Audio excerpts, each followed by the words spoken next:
Okay, they're closing the Roro vessel.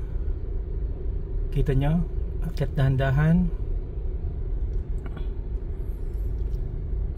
We're the last vehicle to board, and we're the first vehicle to take off mamaya, no, sa port of Dumangas. So we're leaving the port of Bacolod. Time check is 3:30. Ayan, dahan-dahan ang sara.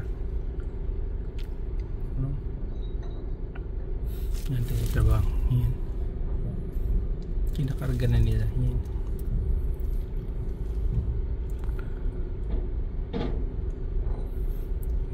Hopefully hindi mabangga yung sasakyan, hindi matamaan. Yun, until I think there's a locking system, no? Yun, they're locking it. Yun, lock na. Ang galing, ah. Totally lock. Okay na. Sobrang lapit, no? Nakadikit tayo. Okay, so time check is 3:30. We paid 1,000 for yung transport ng vehicle. May kasamang free 2 passengers. We're 5 in all, so 3 yung binayaran na pamasahe.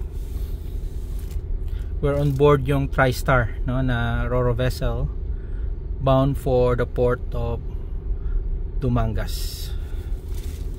Ito muna tayo, no, sa loob ng vehicle to check if everything is okay, and tingnan natin, no, if they're doing it right.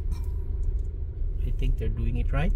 Akit tayo mamaya, no? We'll be touring yung vessel na to. Mostly this is yung Roro vessel, no, not as good as siguro yung Supercat, but the time difference is very minimal, no, few minutes siguro, 15 minutes difference.